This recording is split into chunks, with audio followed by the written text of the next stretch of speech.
Hi అండి, అందరికీ నమస్తే. Welcome back to our channel Bharatiya Daggupati. ఇంట్లో కూరగాయలు ఏమీ లేనప్పుడు, నోటిగా రుచిగా తినాలనిపించినప్పుడు ఈ అన్నం చేసుకోండి. టేస్ట్ మాత్రం సూపర్ ఉంటుంది.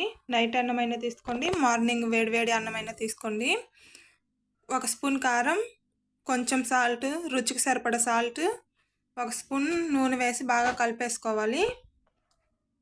స్టవ్ మీద కడాయి పెట్టుకొని ఆయిల్ పోసి, ఆయిల్ హీట్ అయినాక పోపు దినుసులు 5-6 జీడిపప్పులు, కొంచెం కరివేపాకు, అలాగే 2 స్పూన్ల పల్లీలు, ఇవన్నీ బాగా ఫ్రై అయిన తర్వాత కలిపి పెట్టుకున్న అన్నం వేసుకొని బాగా కలిపేసుకోవాలి. అంతే అండి, కారం అన్నం రెడీ.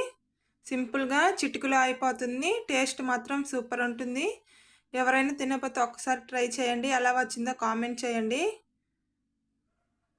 వీడియో నచ్చితే ప్లీజ్ లైక్ చేసి సబ్స్క్రైబ్ చేయండి. Thank you for watching. Support my channel Bharatiya Daggubati.